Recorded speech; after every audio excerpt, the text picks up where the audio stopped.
¿Qué tal amigos? ¿Cómo están? Buenos días, buenas tardes, buenas noches, donde quiera que se encuentren. Yo soy Ruby Bada. Muchas gracias por estar aquí en mi canal. Hoy les voy a compartir una conversación interesantísima que tuve con un médico neurólogo. El doctor Ronald Cadenas es médico general con especialidad en neurología del IAULA en Mérida, Venezuela. En sus redes sociales muestra de manera particular su vocación por la neurología y la medicina. Ustedes pueden seguirlo en arroba el doctor Ron en su cuenta de Instagram, en ese maravilloso espacio que él denomina planeta neurológico destinado al aprendizaje continuo del sensual sistema nervioso. Y del sistema nervioso, del Alzheimer y de otras demencias, converso hoy con el doctor Ronald Cadenas. Les va a encantar esta conversación porque fue muy relajada, muy divertida. Además, por supuesto, de hablarnos de su vida propia, de esa pasión tan peculiar que tiene por la neurología. Nos habla de estas demencias que cada día tienen más presencia en el planeta Tierra. Lamentablemente uno dice, pero ¿qué estará pasando? ¿Por qué cada vez hay más gente con Alzheimer? Bueno, pues de eso vamos a hablar hoy. Pero antes de comenzar esta maravillosa conversación, antes de compartirles esta maravillosa conversación con el doctor Ron, yo los quiero por supuesto invitar a que se suscriban a este canal, a que activen la campana, a que comenten, a que compartan y a que formen parte de la familia de Ruby Bada al aire.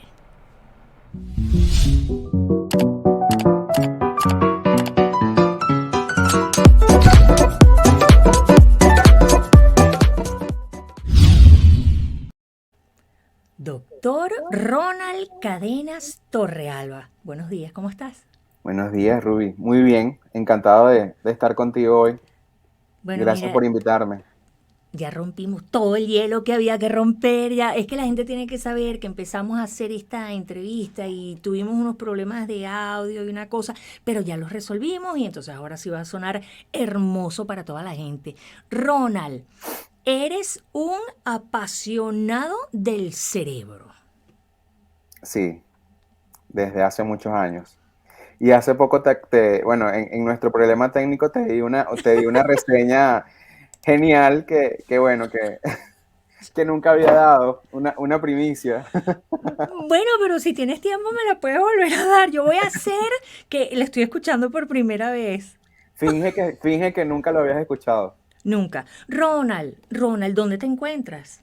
En este momento estoy en Venezuela, en Mérida, en la ciudad de Mérida, en el estado de Mérida. Eh, pues aquí en esta hermosa ciudad está haciendo mucho frío actualmente. Pero Y yo te veo como que estuviera yo allá y estuviera con un suéter y una chamarra y una cosa. Yo soy súper friolenta, pero ya como que te aclimataste, ¿verdad? sí, pues sí, sí, sí, sí, ya estoy acostumbrado. Qué chévere. ¿De dónde eres, Ronald? Yo soy de Apure, de San Fernando de Apure. Y allá no hace nada de frío. No en lo absoluto, son polos opuestos. Sí, Sí, sí. el calor es insostenible. ¿Qué te gusta más la comida, de Apure o la de Mérida? Es una decisión difícil. Yo creo que, Horrible. yo creo que 50 y 50, porque yo no me apegaba mucho, nunca me había pegado a ningún otro tipo de comida que no fuese la de mi casa. Ujú. Pero ahora es difícil porque aquí en Mérida, wow, la gente cocina muy bien. ¿Verdad que hay preguntas que son más difíciles que la neurología? Sí, bastante, porque no, yo no podría decir que prefiero ahora más la comida de mi casa que aquí, porque de verdad que, wow, me he encontrado con cosas que, Maravillosa. Y ese sí, mercadito, Dios mío santo, yo tengo mucho tiempo que no voy para allá, pero eso es para llegar y comer y no parar de comer porque todo es delicioso. Mira, Ronald, ¿de dónde sale esta pasión tuya por la neurología? Porque te voy a decir, yo te encontré a través de tu página de Instagram, que es una cosa loca. O sea, es maravillosa, Ronald, te felicito. Yo decía, pero ¿quién le lleva la cuenta a este doctor? ¡Qué maravilla! Y que resulta que eres tú mismo. yo mismo soy. Para contrataciones en los números, no, mentira. Sabes que muchos community, muchas personas que manejan redes y diseñadores y creo que nunca había dicho esto en ninguna entrevista, me han preguntado por DM quién me lleva la cuenta. No sé si es que entre ellos se han dado la tarea de preguntarse entre ellos quién hace el trabajo, pero sí, van a seguir investigando porque no van a dar con la persona, soy yo mismo. O sea, no es un misterio, tampoco el hecho de que sea un misterio es una Lo hace más estrategia de interesante. marketing. Sí, entonces un día dije, bueno, vamos a hacer como que el misterioso personaje ficticio de la cuenta del doctor Ronald. No, soy yo mismo, yo hago mis propias publicaciones, creo que así es un poquito más auténtico porque soy yo quien siente qué valor tengo que darle a cada tema y de qué manera creo que le puedo llegar a la gente con cada tema, porque es como también buscar un equilibrio de qué cosas me gustan. Creo que te has dado cuenta que hablo más de algunos temas que de otros, tengo una afinidad naciente por todos estos temas del envejecimiento cognitivo y las demencias. Esto es algo relativamente nuevo porque había tenido un coqueteo con la epilepsia, pero ahora estoy como más hacia la parte de la demencia. Eso suena tan depravado. Sí, Había tenido un pero coqueteo con la sí, epilepsia. sí, porque, bueno, uno se inclina mucho hacia sus ramas Claro. médicas, ¿no? Y entonces, ya ahorita estoy como un poquito más hacia la parte de la demencia. Yo siempre he sido un fiel fanático de la enfermedad cerebrovascular, pero bueno, uno en medicina siempre se va hacia algunas cosas y a otras no tanto. Todo el mundo cree que uno como médico le gusta todo, pero realmente no es así. Eso es un gran mito, eso es una leyenda urbana. En medicina no nos gusta todo, no sabemos todo y hay partes de la medicina que no nos gustan para nada. Y bueno, así justamente fue como nació mi pasión por la neurología.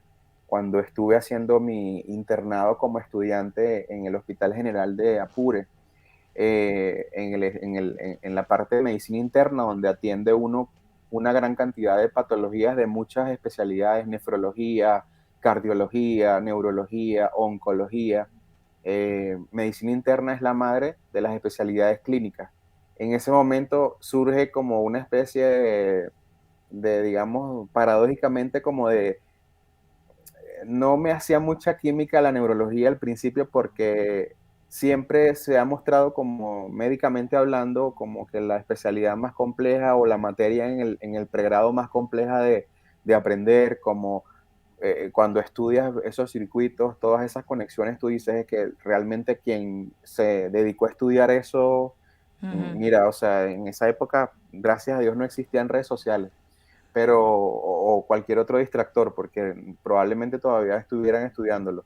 Pero es que siempre ha sido muy complejo, uno le tiene temor, porque esencialmente el síntoma, la manera de presentarse clínicamente el paciente neurológico siempre, o la mayoría de las veces, es algo extraño, es algo nuevo, es algo que Mm. asusta, es algo que impacta. Por ejemplo, un paciente que convulsiona es algo que es muy dramático para el familiar, para la persona que está alrededor, para el mismo médico, incluso el médico joven, el médico que está iniciando su ejercicio, el paciente que tiene un ACV, que de repente está tranquilo y de la nada pues ya tiene un brazo dormido, no puede hablar, o el paciente que sencillamente tiene una enfermedad neurodegenerativa o una demencia, que de la noche a la mañana ya no recuerda quién es o no recuerda a sus familiares. Pues es algo que esencialmente cambia el centro de la persona, lo que es. Entonces modifica la esencia de la persona. Entonces es como que ya no estás viendo a esa persona que habitualmente era, y Ujú. bueno, eso es muy complejo. Eso no es cualquier cosa. Entonces, son síntomas y signos complejos de evaluar y bueno, yo no tenía mucha afinidad con esos pacientes y de hecho no es que los evitaba porque tenía que evaluarlos, pero no me agradaba mucho cuando los tenía que evaluar. Y bueno, yo creo que fue como una especie del amor al odio, hay un paso, del odio al amor, no recuerdo cómo es el tema, pero me fui como retando a mí mismo de que sí podía, pues sí podía, yo sí puedo.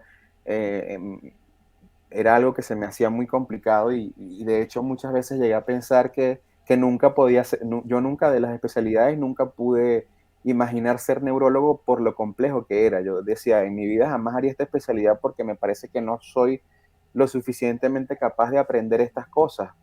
Y de hecho, cuando ya tomo la decisión de estudiar neurología, estando en el primer año de la residencia, cuando ya lo que te muestran y lo que te enseñan día a día es neurología y es cerebro 100% 24/7, wow, tú dices, ya, yo en ese momento decía también, mira, yo no creo que yo esté diseñado para esto. O sea, Dame yo, choncita, dame. no, cuando comienzas a leer y cuando comienzas a aprender cosas realmente de la especialidad, que ya no es lo general, lo que te enseñan en el pregrado, cuando ya no es solamente la fisiopatología, cuando ya estás de lleno allí con profesores de tan alto nivel como los que tuve la hermosa oportunidad de tener en primer año. Wow, en ese punto duda uno mucho, pero gracias a ellos, pues uno confía en que sí lo puede hacer. Y bueno, siempre tuve como esa capacidad de siempre hacer analogías, ¿no? Como de que si tenía que presentar un seminario de cefaleas o de migraña, pues tenía como que, ¿qué se parece a esto? Buscar en Google, buscar en un banco de imágenes, ¿qué se parece a este síntoma? Pongo esta imagen, un poquito irreverente, siempre habían comentarios, siempre había alguna anécdota que tenía que ver con mis diapositivas, las letras, las formas. eh, Nunca un seminario pasaba por debajo de la mesa, porque generalmente no era en blanco y negro, generalmente no era algo que tú, mm, que tú no pudieras comentar, aunque sea la última diapositiva. Entonces, yo creo que siempre estuvo ese como esa semilla, como esa espina como de que, mira, y creo que en algún momento de mi vida dije que iba a ser diseñador gráfico y en mi casa me dijeron que si hacía eso me iban a retirar el apoyo económico porque eso no daba dinero, me dijeron. Ma- Y im- eso me lo Imagínate. dijeron, mi familia es muy rígida, muy estricta, somos de Apure, somos venezolanos, tú lo sabes, entonces, bueno, en ese punto me dijeron, mira, tú olvídate de eso, tú vas a ser médico, de hecho, el único médico de la familia, y tú bájate de esa nube porque tú no vas a ser ningún diseñador, tú vas a ser médico. Entonces, bueno, yo dije, bueno, está bien, ok. Claro, a mí me gustaba esa idea, no es que me lo impusieron. Sí. Pero bueno, sí, así más o menos fue como vino a desarrollarse toda esa idea de que luego ya cuando me gradué de neurólogo, decidí, estaba muy en boga esto de crear cuentas médicas. Hubo un momento en que muchas personas tomaron este canal como para ofrecer el servicio de la consulta médica, para hacerse conocer como especialistas los que quedaban en Venezuela e incluso los que se iban del país, pero yo tenía como la idea de que ese canal iba a ser una herramienta para que la gente le perdiera el miedo a la neurología. De hecho, recuerdo que mi primer post se llamaba Neurofobia, que ese es un tema acuñado en las neurociencias, ese término existe, el miedo a las neurociencias, que es de lo que estaba hablándote hace unos minutos, Ujú. que es el temor que se le tiene por la complejidad, por el hecho de que no se habla tanto de que muchas patologías tal vez no son tan complejas y de que quizás hace falta un poco más de reforzamiento en los programas educacionales en Latinoamérica, etcétera, etcétera, etcétera. Y bueno, yo dije, voy a hacer un canal para estudiantes. Inicialmente mi idea era llegarle a estudiantes de pregrado, estudiantes de la ULA. Siempre nosotros aquí en la ULA tenemos un programa de colaboración para estudiantes de cuarto y quinto año y de sexto año. Cuando somos nosotros residentes de posgrado, damos clases. Entonces ahí ese contacto con los estudiantes, yo siendo un residente, pues también me llevó a querer como enseñarles un poquito más y bueno, eso también me inspiró a crear la cuenta y yo dije, bueno, vamos a hacerlo así y poco a poco fue naciendo, pero fíjate que yo no tenía ni idea de algoritmos, no tenía los únicos algoritmos que yo manejaba en ese momento eran los algoritmos médicos, yo no tenía ni idea de que era un algoritmo en Instagram, realmente todo lo que he aprendido en estos casi 2 años, en diciembre cumplo 2 años con la cuenta, era pues todo lo que he aprendido es leyendo autodidácticamente de gente que sigo del marketing, que admiro mucho porque a través de ellos he conocido que esto es un mundo muy grande, Increíble. que es una industria increíble, que es un universo, que es un mundo de negocios impresionante que yo no conocía Ujú. y que le puedes llegar a tanta gente y que es una fuente tan increíble de empleos y de educación sobre todo y de muchas cosas positivas si se usa de manera adecuada. Ujú. Y comencé a entender cómo funcionaba, porque para mí lo único que funcionaba era colocar un post y que la gente le diera like y listo. Yo no entendía qué era posicionamiento en la red, no sabía qué era engagement, yo no tenía ni idea de cómo, a través de qué estrategia yo podía pues hacer que mi audiencia pues creciera poco a poco, no tenía ni la menor idea, eso poco a poco ha ido tomando forma. No sabía qué era el FIC, yo no tenía paleta de colores, no había un logo, el nombre surgió por una idea vaga, un día tomando café, escuchando música, etcétera. Y bueno, poco a poco se fue generando eso, la pandemia ayudó mucho también a que se tomaran esas ideas, Sí, pero fue también, yo creo que el boom vino justo en la pandemia porque a pesar de que yo creé la cuenta, yo sentía que faltaba algo. O sea, yo sentía que no era, que a pesar de que era una cuenta que quería que fuese diferente, no era del todo, sentía que no era yo el que estaba escribiendo eso, sentía que era como si estuviera dándole una continuidad a lo que yo hacía en el posgrado, porque en los posgrados uno debe ser una persona pues seria, comedida dentro de lo que es el precepto de un residente de posgrado, porque hay una normativa, porque hay un estándar que tienes que cumplir educativa y socialmente estipulado desde hace muchos años, y no voy a venir yo con mis ideas de rebelde ujú. a cambiar eso.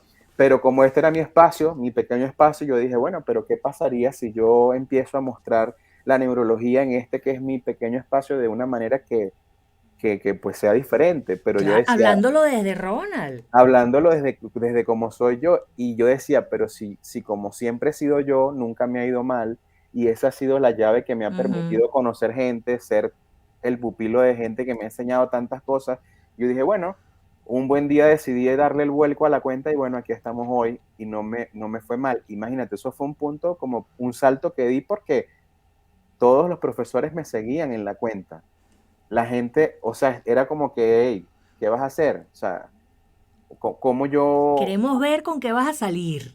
Y ahora son los principales fans que no te puedes imaginar, que aman la cuenta y cada cosa que hago es un amor increíble. Qué Esos belleza. profesores de primer año que yo los adoro, que hay una en especial que está en España actualmente, que fue mi mentora del posgrado y que, wow, todo lo que yo hago está allí presente, que me abrió el camino en muchas cosas, y no solamente fue mi profesora en neurología, sino en muchas cosas de la vida, porque me enseñó muchísimos aspectos como persona y como hombre, porque tú cuando vas a la universidad no aprendes solamente de la carrera, sino que también Claro, aprendes a resolver problemas de persona, como persona, para claro. interactuar, porque sabes que estos ambientes de trabajo muchas veces traen consigo conflictos, y ella siempre me decía, mira, toma esto de esta manera, haz esto así, y yo poco a poco fui moldeando mi carácter profesional con mucho de lo que ella me enseñó. Y ella hoy por hoy, wow, cada vez que yo hago algo en la cuenta o ve que por allí me llaman que si de Globovisión, en estos días hice una entrevista en Univisión para hablar de lo que le pasó a Carmen Salinas, Ujú. la actriz mexicana, alguien me llamó de Univisión para hablar un poco de qué era un aceventayo cerebral, y wow, eso para mí, aunque fueron pocos minutos, eso para ella fue algo increíble. Ronald, para ella y para ti, porque esa gente supo de ti por tu cuenta, te lo aseguro. Pero si Sí, no, ¿cómo? bueno, esa chica me dijo, la periodista es mexicana, se llama Elizabeth Curiel, y ella me dice que solo puso neurólogo y aparece la cuenta, entonces que revisó y pues me contactó. Entonces imagínate. Claro, vale, es que yo recuerdo, mira, que de hecho, muchísimas gracias por contestarme el mensaje porque era de noche y no sé si era un domingo, una cosa así, pero es que estábamos la familia viendo la televisión y tal. Yo no veo televisión, la veo porque la pone mi esposo y mi hijo, pero yo no veo televisión. Entonces, mi televisión es esta. Y estoy yo así, y entonces me meto en el Instagram y no sé por qué, saliste tú. Empiezo a ver y empiezo a ver y digo, Orsia. Cosa loca, ¿quién es este tipo? Vale. Y empecé a buscar Yoida y es venezolano. Y ahí fue donde te escribí, Ronald. No, de verdad que les recomendamos mucho esa cuenta. Está increíble. Es @doctor Ron. Así Así es. mismo, facilito, @doctor Ron. No, es que las redes sociales nos abren puertas hasta el infinito y más allá, como yo digo todos los días aquí en la X96.7. Oye, Ronald, una cantidad de anécdotas y de cosas que contar que quien te esté escuchando y quien te esté viendo dice, mira, vale, pero este doctor tan joven, tan versátil, mira qué bueno es con las redes sociales, ¿verdad? Y es neurólogo. Y es neurólogo, imagínate tú. Entonces, yo te quiero hacer una pregunta, Ronald. Eh, ¿Cuáles son esos síntomas así que de repente le pueden aparecer a una persona que es una cosita así que digas, esto está como rarito? Porque uno siempre anda metido en el laberinto de la vida, corriendo para vivir y muchas veces para sobrevivir. Entonces cuando a veces pasan cosas que uno, no, no, no, no, no, todo está bien, porque uno es perfecto en negar. Pero hay cositas que sí hay que prestarle atención. Claro. Bueno, principalmente hay que considerar siempre el estilo de vida que se lleve, ¿no? Porque eso va a configurar muchos de los detonantes que pudieran ser la causa de estos síntomas que la persona tome en consideración o no. Eh, Sabemos que todo el mundo, no solamente en Venezuela, sino fuera de Venezuela, tiene una vida quizá muy ajetreada, Ujú. donde hay múltiples tareas en el día, donde quizá un patrón de sueño no es el acompañante de la mayoría de las personas, donde el confinamiento por la pandemia, debido al nuevo coronavirus desde todo lo que va de pandemia, pues ha sido también un factor que ha hecho pues que la gente pues se aísle socialmente, etcétera. Pues van a haber algunas cosas que quizá son precisamente por el estrés, por el confinamiento, por insomnio, ¿sí? Y que muchas veces la persona quizá las toma en cuenta como cosas de alarma y realmente no. Por ejemplo, olvidar cosas, olvidar elementos, olvidar eh, empezar a creer que se le están olvidando las cosas y asociar eso con una demencia. Yo O creo que eso es asociar, lo peor. sí, es muy frecuente verlo en consulta. Por ejemplo, ver personas que acuden porque se les olvidan las cosas del día a día. Por ejemplo, se le olvida dónde dejaron las llaves del carro, se le olvida dónde dejó el teléfono, se le olvidó que tenía que pagar ciertas cosas, se le olvidó que tenía una cita en tal momento, se le olvidó X, Y o Z. Entonces, ¿qué pasa allí? Lo importante siempre es que luego de dicho olvido, tenga la capacidad de evocar esa información que olvida. Si tú, Ruby, en la mañana olvidaste tus llaves, al rato luego, pasado un tiempo prudencial donde tú ya te ocupaste de otras cosas, ya recuerdas, las dejé en la gaveta. Vas a la gaveta y buscas esas llaves y ya las tienes en tu poder.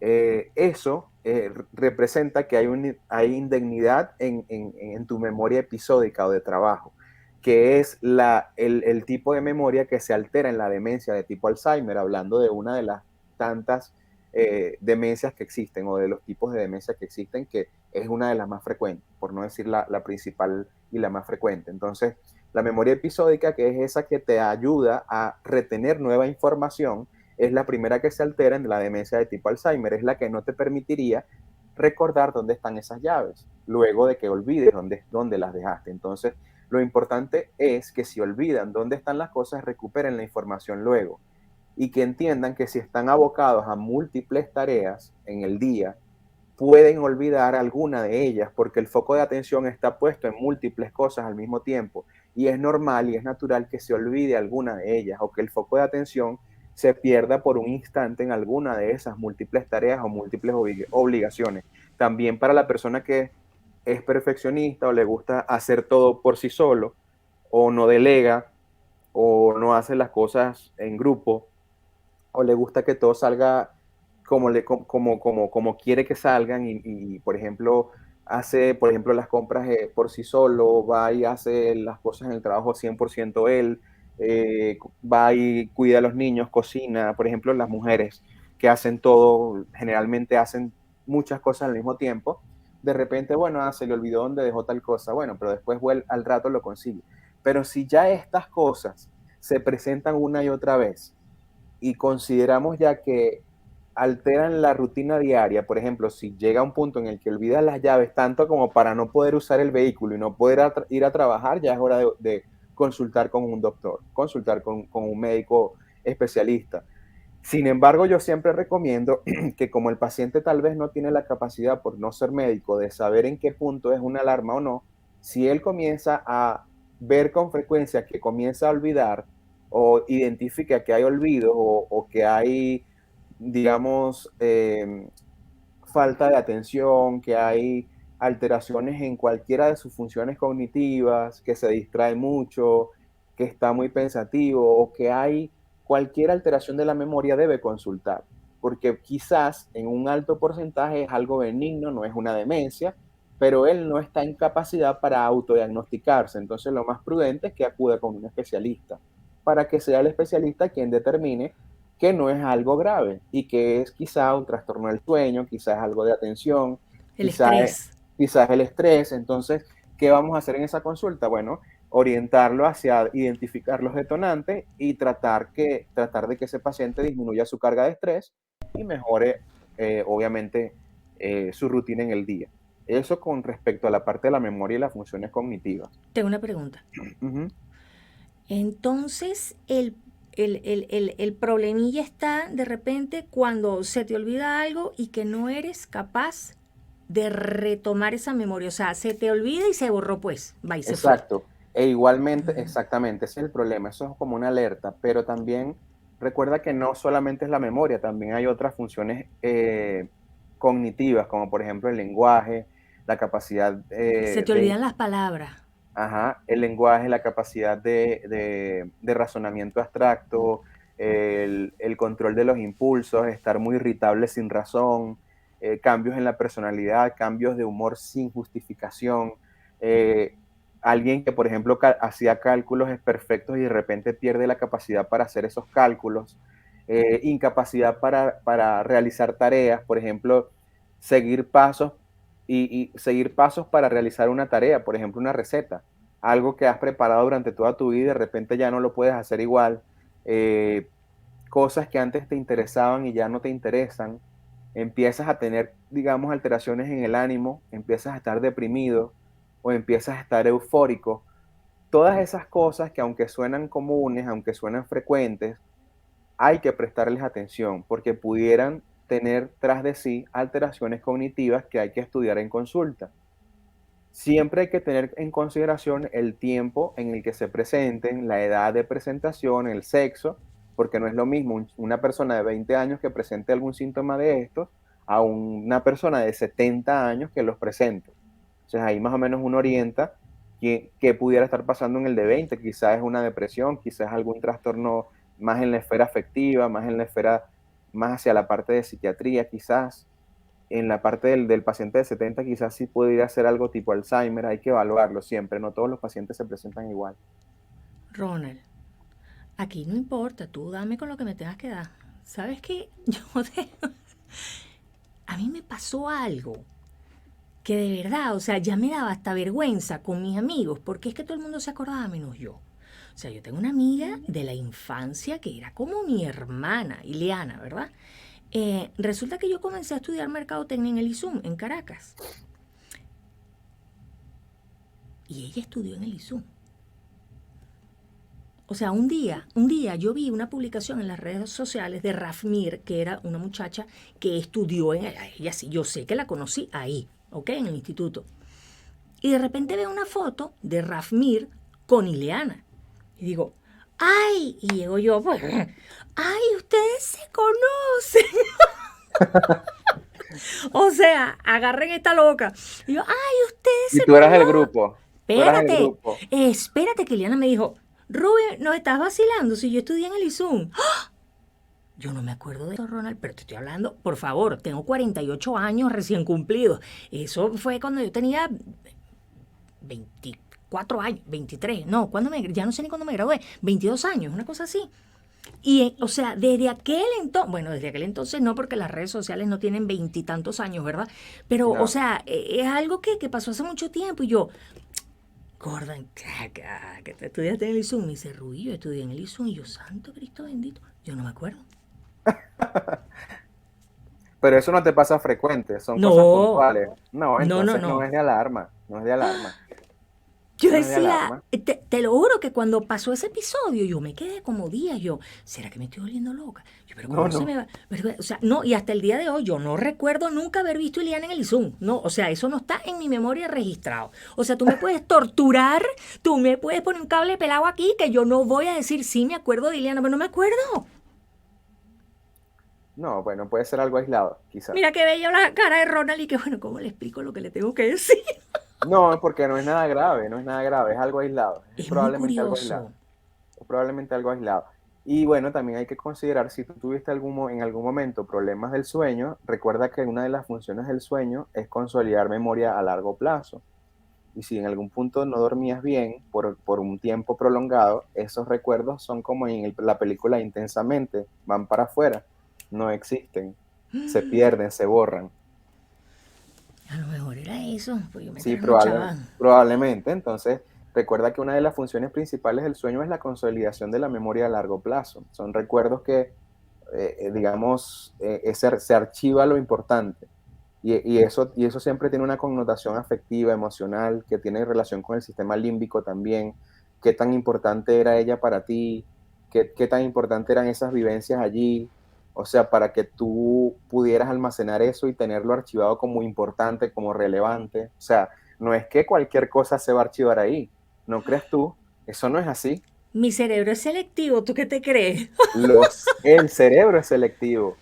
El cerebro no es Mira. cualquier cosa, sí, es que es así. Eso depende, de archivar dependen muchos factores. Tú sabes que hay algo que yo siempre digo, que estoy, ay Dios mío, ahora con esta conversación contigo voy a descubrir si tiene algo de lógica, estoy emocionadísima.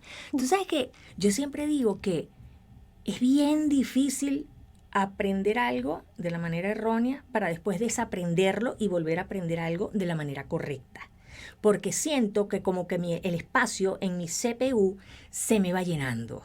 Entonces como que no me cuentes tonterías, no me digas boberas porque se me queda en la cabeza y yo necesito ese espacio para, para recopilar la información verdaderamente importante. Estoy enloqueciendo, Ronald. No, no, no, para nada. Recuerda que está tu personalidad también. Y tu personalidad es incambiable y eso es parte de tu personalidad. Eso no es patológico. Es todo el constructo de lo que tú has hecho, de tu forma de organizarte y de ser. Eso es tu personalidad. Eso es psicológico. Ahí yo no me meto porque eso no es mi campo. Pero tengo un buen colega que te lo puedo recomendar. Yo te paso la tarjeta más tarde, yo te la paso. Cuando colguemos aquí, yo te paso su contacto. Es Ay, venezolana. ay, qué maravilla. Oye, Ronald, hablando del Alzheimer, es que de verdad que uno nada más de decirlo, uno como que se timbra, uno se asusta, ¿no? Porque es una cosa que entre tantas risas que tenemos aquí, esta conversación tan amena que estamos llevando, pues claro que da miedito, Es ¿vale? devastador. Es Es, muy es algo, devastador. es algo muy serio, es algo muy serio. ¿Qué pasa con el Alzheimer? ¿Solamente le da a la gente mayor? ¿También le puede dar a la gente joven? ¿O es hereditario? ¿Cómo va con esto? Bueno, mira, hay una edad promedio que es más o menos un punto de corte, una edad de punto de corte que son los 65 años, pero una edad promedio de 67 años y sí se han determinado algunos genes que codifican o que digamos, se ha determinado que hay una mutación genética y que hay una heredabilidad en un 80% para este gen específico. No, ¡Wow! no es que tú, por ejemplo, si tu mamá lo tuvo, tú lo vas a tener. No significa esto, solamente si tienes el gen. Y estas pruebas son genéticas. Este gen tiene relación con un transportador de ciertas estructuras que tienen, digamos,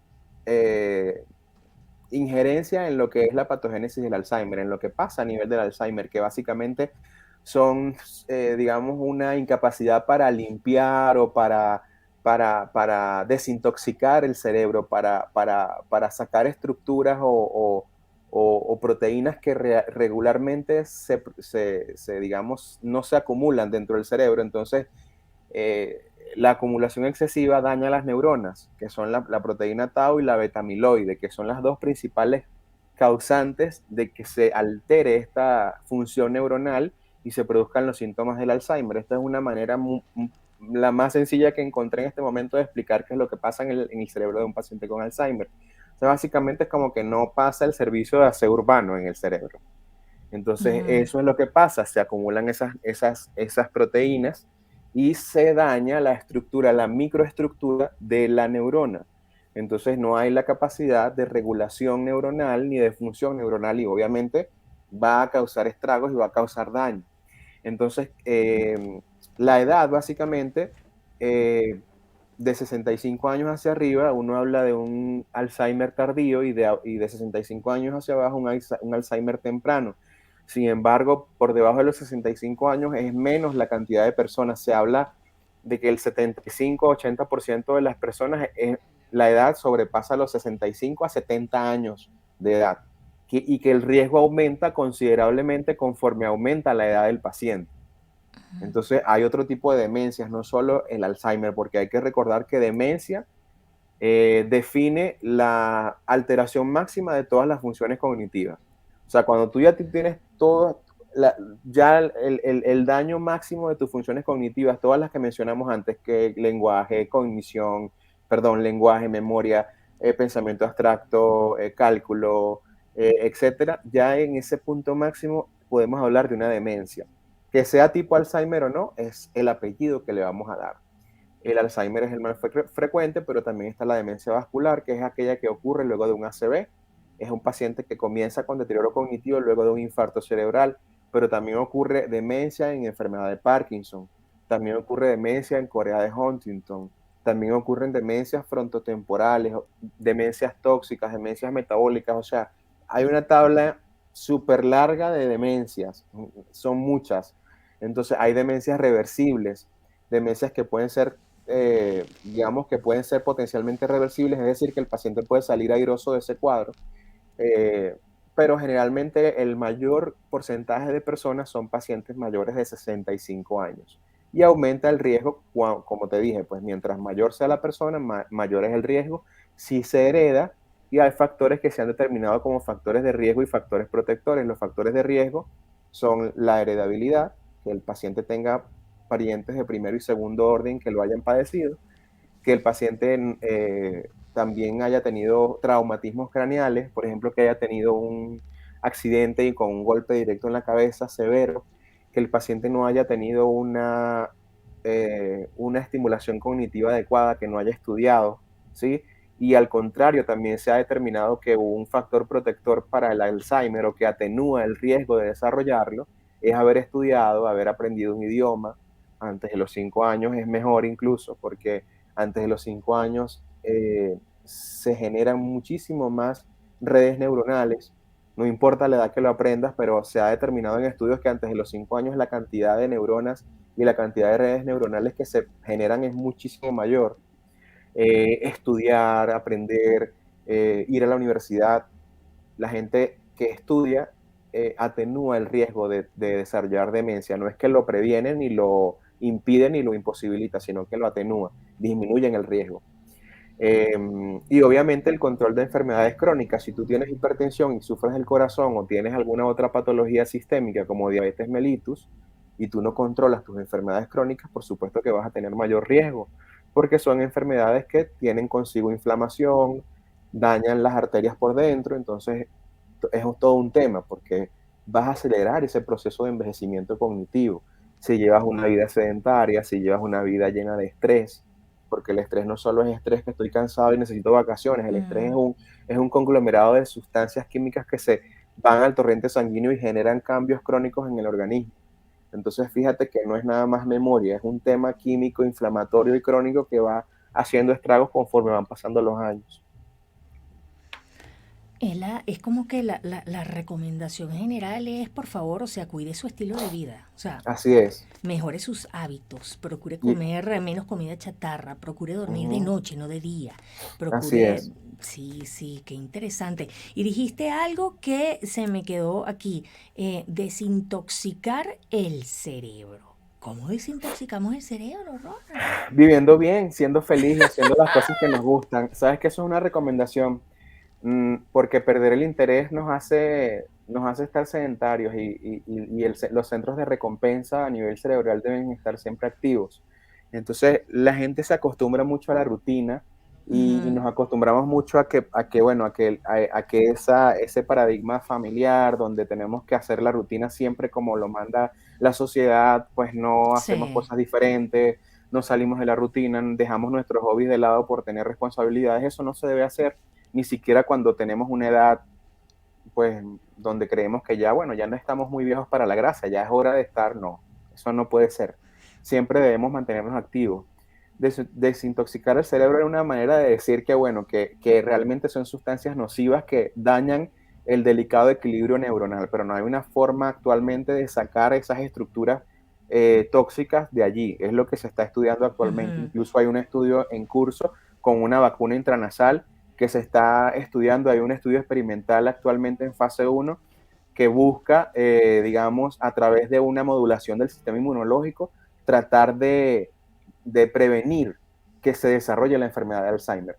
Pero, porque bueno, se ha visto que el sistema inmune tiene una gran participación en lo que es el desarrollo de todas estas cositas tóxicas que te acabo de mencionar. Pero, ¿cómo desintoxicamos el cerebro? Básicamente la alimentación en un estilo de ujú. vida saludable, que siempre suena muy repetitivo porque lo leemos en todos lados, pero nunca lo llevamos a cabo. Pero es que no lo concientizamos. No lo concientizamos y no lo tomamos en consideración, y son las recomendaciones 1A de todas las sociedades que estudian estas enfermedades. Y es el oxigenante cerebral por excelencia. A todo el planeta que le encanta buscar en donde no existe un oxigenante cerebral. Y lo piden a gritos, un oxigenante cerebral que no existe, que nos gustaría que existiera, pero no existe. Entonces, el ejercicio, y recientemente tuve la oportunidad de revisar en un estudio de Neurology la jardinería como recomendación para prevenir el Alzheimer, para prevenir el deterioro cognitivo, la práctica de jardinería Pero en ¿por qué la pacientes. jardinería en especial? ¿Será por ese contacto con la naturaleza? Además de eso, por los centros de recompensa y por la actividad al aire libre que genera Ujú, activación de los centros de recompensa. Y obviamente exposición a luz solar, ujú. etcétera, etcétera. Ujú. Oye, qué interesante, vale. Em, ¿Cuál es la enfermedad mental, podríamos llamarlo, o la demencia que más afecta a la población, la que es más común? Alzheimer, enfermedad de Sí, Alzheimer. Ujú. no Sí, por nada es la más famosa. sí, la enfermedad de Alzheimer.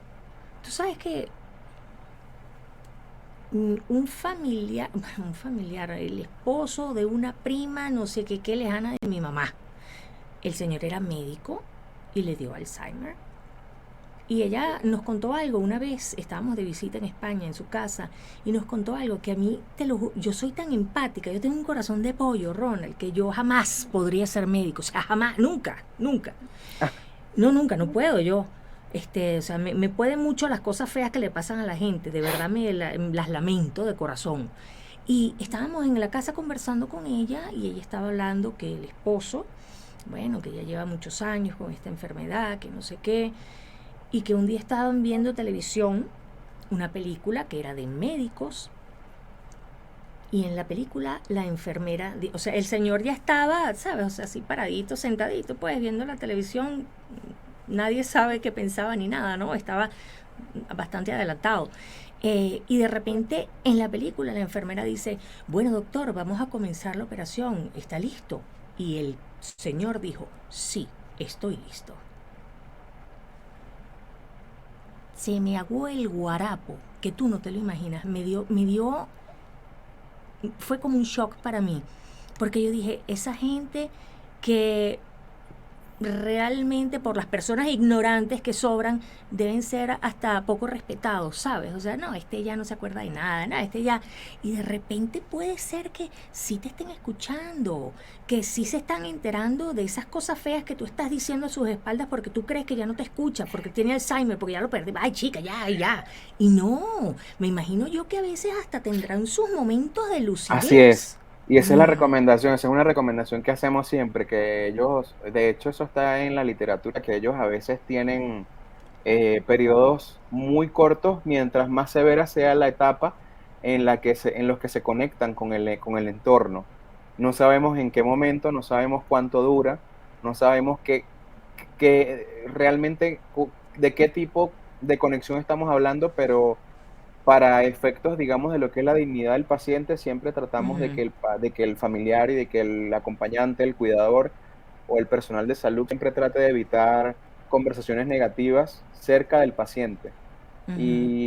y comentarios negativos, o tratar siempre de conservar esa dignidad y ese respeto hacia el paciente, tratar de recordar que a pesar de que hay un deterioro cognitivo, es una persona la que está frente a nosotros y que hay que hablarle, aunque no tenga su capacidad de respuesta, hay que hablarle, hay que interactuar, aun cuando nosotros no tengamos la respuesta que queramos.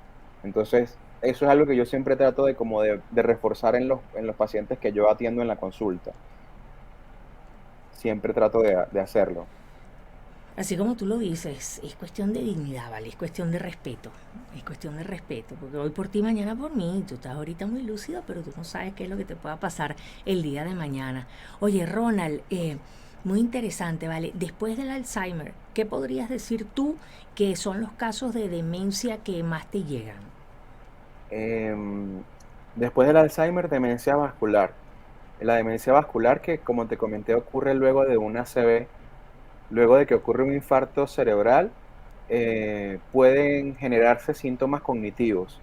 Y también me ha ocurrido que hay pacientes con síntomas cognitivos y siempre dentro de los protocolos de estudio se establece que el paciente sea llevado a un estudio de imagen cerebral para descartar causas potencialmente reversibles de deterioro cognitivo, como lesiones ocupantes de espacio o tumores. Y bueno, me ha pasado que hemos encontrado lesiones tumorales y el paciente ha sido llevado a quirófano para retirar estos tumores. Entonces, siempre es importante ese screening, siempre es importante esa evaluación.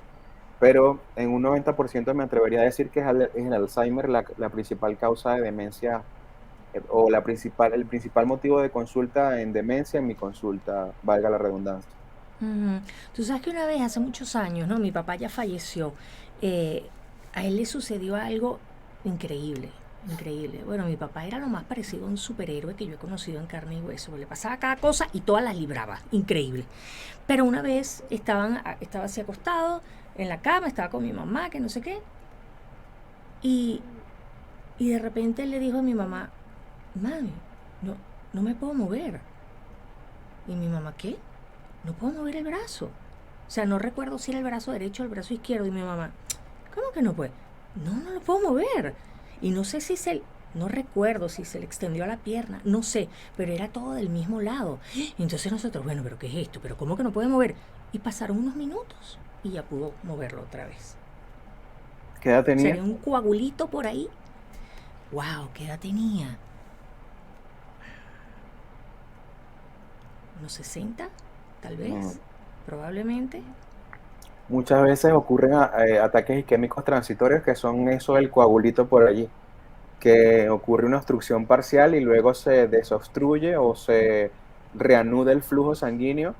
Es como un embotellamiento. Imagínate Ujú. un embotellamiento y luego se reanuda el flujo de vehículos, que son los eritrocitos o células rojas, y luego el paciente pues puede tranquilamente volver a movilizar sus extremidades. Pero ese coagulito queda rondando por ahí o... No queda rondando porque el mismo organismo tiene la capacidad el endotelio tiene la capacidad de disolverlo. Lo que pasa es que si esto ocurre, hay un porcentaje altísimo de que luego haga un infarto establecido. Entonces, estos son pacientes que si hacen estos síntomas deben ir deben tener un screening, deben tener un tamizaje de evaluación para prevenir que tengan un infarto cerebral en el futuro, porque son propensos hasta un 80% de tener un infarto cerebral. Ujú. ¡Wow! Un universo de información, Ronald. De verdad que qué maravilla, vale. Algo que tú le quieras compartir a la gente antes de despedirnos, porque es que la conversación contigo es tan interesante que yo puedo estar aquí 2 horas más, pero bueno, hay cosas que hacer. Sí, hay cosas que hacer. Bueno, pues lo principal es que no se automediquen, que siempre Ujú, pregunten, nunca teman en preguntar, nunca sientan que las preguntas son tontas. Muchas veces hay temor hacia sus médicos por considerar que las preguntas no tienen relevancia ujú. y pensar, bueno, la pregunta realmente no tiene sentido, ¿para qué le voy a preguntar eso al doctor? Va a pensar que soy un tonto o una tonta y realmente no. Las preguntas todas son valiosas, las dudas se pueden aclarar y la mayoría de las veces no son situaciones graves, sino cosas sencillas de resolver. Y cuando son situaciones graves, muchas veces si se tratan a tiempo no dejan tantas secuelas, entonces es importante que la persona consulte. Esa es la esencia de lo que les quiero dejar. Y bueno, me siguen en el Dr. Ron, @ el Dr. Ron para mayor información. Qué maravilla, Ronald. Ya para terminar tengo que hacerte una pregunta que te aseguro que es más difícil que muchas preguntas de neurología.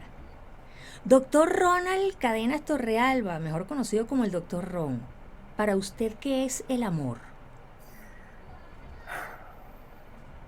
El amor ahorita en este momento de mi vida es tener a mi familia conmigo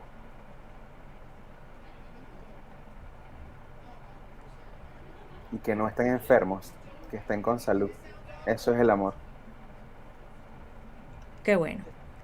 Eso. Ronald, muchas gracias por tu tiempo. Te deseo que tengas un día y una vida maravillosa y que sigas tan lúcido y tan creativo como siempre para que nos sigas seduciendo nuestro sistema nervioso a través de tu página de Instagram, de tu cuenta de Instagram. Te deseo que estés maravillosamente bien. Un Y bueno, gustazo, Ruby. qué bello, qué Mientras no me da belleza. Alzheimer, seguiré lúcido. Qué bueno, claro que sí. Amigos, y antes de Besos. despedirnos, gracias. Yo los invito a que me escuchen cada mañana en mi morning show a través de la x967.com y por supuesto a que se suscriban a este canal de YouTube, a que activen esa campana, a que comenten, a que compartan, a que formen parte de la familia de Ruby Bada al aire. Amigos, becho, abacho y apapacho. Yo soy Ruby Bada. Hasta la próxima. Bye bye.